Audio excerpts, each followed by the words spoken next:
On my last video, I talked about the FIRE principles. FIRE being financial independence, retire early, and I will link that video up here if you want to go back and review what the basic core principles of FIRE are.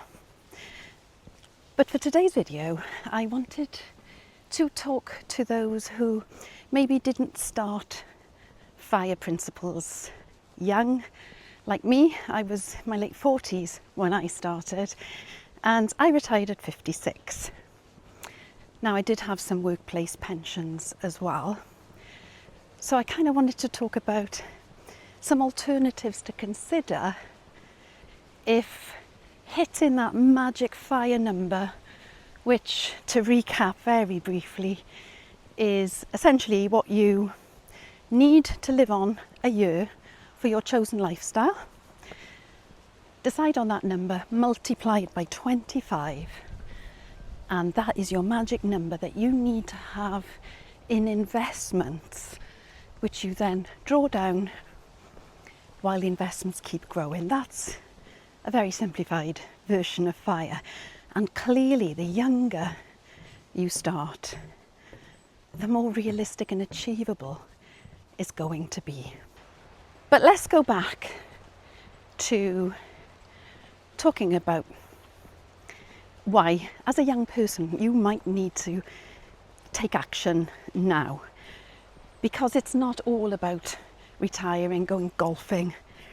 It's more the escape from the daily grind. And if you actually get the plan in place now, you don't have to wait for the government to tell you when you can stop work.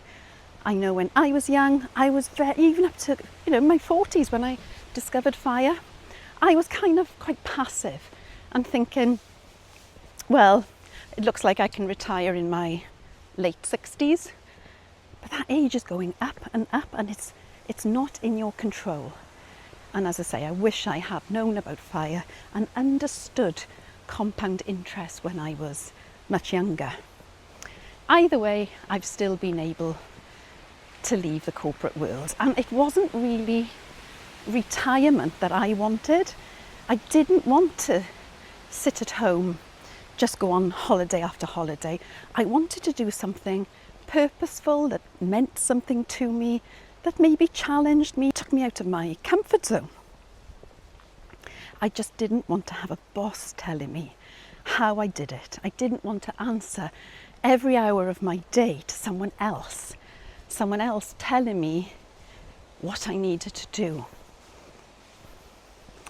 And that to me was freedom. Also, there may be some of you who are in your later years discovering FIRE, but have left it a bit late to make realistic changes to enable you to hit that magic number. And that was me.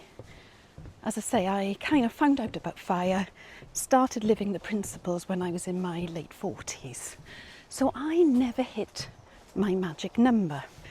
However, I did have 2 workplace pensions and savings and other things I've talked about many times on other videos, so I'm not really going to go into that here. What I want to talk about today, as I say, is the alternatives, the less radical things that might be possible, either if you're young and don't want to kind of commit to the fairly aggressive saving schedule, because as I am discovering, the more I look into FIRE now, the more I'm realising that there are options and there are levels of FIRE. Some of you have mentioned this in the comments, and I got to say it was actually new to me, the idea of different levels. So you can look at this yourself. You've got fat FIRE. So that is a fairly large amount you would need invested to live on. If you like your luxury holidays, if you want fancy cars, and yeah, you are obviously going to need a lot more invested. If there is also a lean FIRE, which I suppose I'm a sort of hybrid on. The lean FIRE is if you can live more modestly and happily on less. And then you don't need so much invested. But the one that might be of interest is the so-called Barista FIRE. And I think I'm a hybrid between that and the lean FIRE. So what is this Barista FIRE, and how might it help you if you are totally staggered by the large sum of money needed to hit your FIRE number? And I guess I'm doing something along those lines. I've explained that yes, I have my pensions, I'm topping it up with savings to kind of pay for my current lifestyle, but also I'm earning income off social media and a few other ways. They're all small income streams right now, but I'm confident that by concentrating, committing myself and keeping at it, it will be a sustainable source of income. And this Barista FIRE really means that you downgrade your job, the career, the big job. A lot of people won't want to do that because it means potentially a loss of status.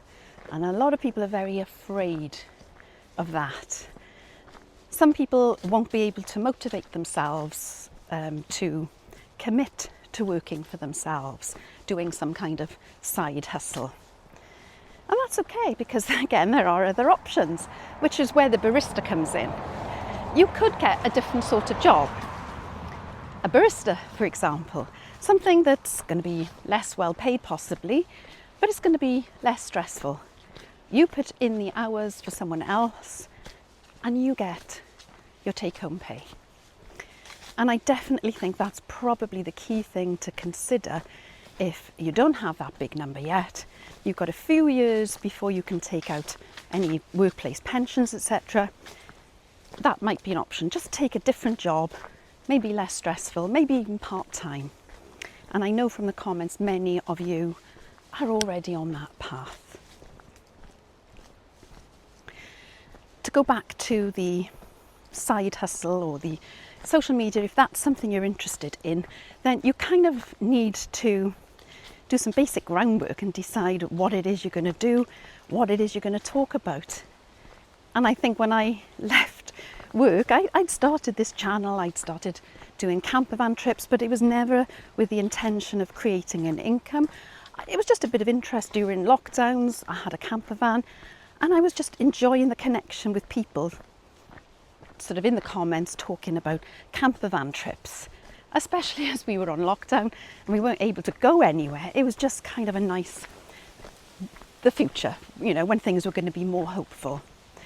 But over the years, I've started doing ASMR as well. So it has grown, but it does take years. So I think if you are not at the budget, the investment number you need, your FIRE number yet, then to be realistic, if you haven't already started a side hustle, it's going to possibly take a bit of time. Not always. Some people kind of hit the big time very quickly.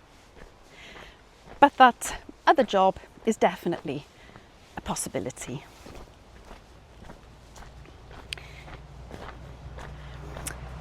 Something else I think is really important to consider is the fact that it's going to be really difficult to get your freedom if you're trapped in debt.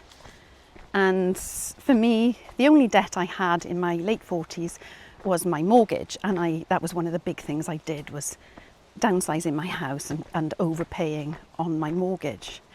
I think if you are taking out debt to fund your lifestyle, if you've got multiple credit cards or you're not making minimum payments, then again, I think that's probably going to be your first job, is to tackle that. I think some of the other elements though are quite fun, like I mentioned on the last video, the idea that once you know that amount you need to hit, or you're looking at trimming your lifestyle costs to be able to get yourself free first, then finding all sorts of ways to do that is really interesting, and this is where I'm learning so much myself from watching videos of other people much younger than me who maybe are struggling to get on the housing ladder and, you know, wanting to break free. A lot of people do van life. It's definitely not for everyone, and it's not a free life either. It can be quite costly. Woo! The car's going fast on this road. And you do have unless you're paying for sites, you've got to think about where you're going to park overnight. But if you're fairly adventurous and you don't mind that, then plenty of people do, even with children. And I am loving watching the videos of people who homeschool or world school their kids. They're taking children, and the children are thriving. They're learning so much more about the world and life doing that than they may do in schools. But again, not for everyone. The other type of videos I love to watch are how people are maybe living in static caravans. Now, again, it does come with some risks. A lot of people say you're tied, and the landlord or the rent on the site can keep going up and up and up. But I'm sure there are ways, and as I said, it's definitely an option if you're prepared to live a little differently. And I think if I was young again and struggling to get on the housing ladder, that would definitely be something that I would think about. Now, I'm no expert in it, but if it's something that does appeal, there's lots of people making videos on it. The one thing that did appeal to me, and that I still do now, is watching the bleed from my income, the spends, the seemingly little bits of money here and there that so quickly can add up. And that is very much about personal accountability, looking at what you're spending. And not to say that you mustn't ever have a coffee out or a meal out or anything, but just to be aware of what it's costing you. And I love the suggestion somebody's put, old school, I love it. Get a notebook and a pen, carry it with you at all times. Every time you tap on that machine, write it down so you know where your money's going. I've made some changes to my lifestyle. I rarely buy coffees. If I do, it is a real treat. It's not something I do multiple times a day, even when I'm in my camper van. Similarly, eating out. Eating out for me is a real treat. It's not something I don't do. I went for lunch to meet a friend yesterday. It was beautiful. But it's not something I do just because I'm out, oh, let's call in and have a snack here, which, you know, these days a snack, especially if it's more than one person, you can be 40, 50 quid. So it's being that intentional with your spend, and that's very, very personal and really only something that you can do. And I would like to say a big hello to Cara and whoever you were with today. Sorry, I didn't get your name. I was just filming this and Cara said, I recognise you, I've watched your YouTubes. So yeah, that was lovely. If you ever see me out and about, please do tap my shoulder. So nice to meet you in real life. And as always, I love to hear your feedback, your comments, and things that are working for you. And as I said, I really would like this video to get out to younger people to show there is time. You can live differently, and it's not choosing a poor life. Some people don't want to make that level of change and they enjoy spending. And I guess there's always going to be people who choose to do that. And the high consumers, people who spend, are fueling the economy. So it's kind of good for all of us. So yeah, this video is not going to appeal to lots, but I think if there's just a seed in you that thinks, I don't think I want to be doing this job, I don't want someone else telling me when I can pack it up. If you're interested in taking the reins of your life, taking main character energy, and you're not just going to sit back and say, well, I can't because, excuses,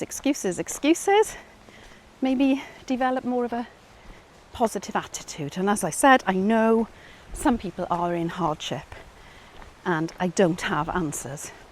There's systematic failures with the way countries are being run, I know that. But I think all the more reason to grab some power back for yourself.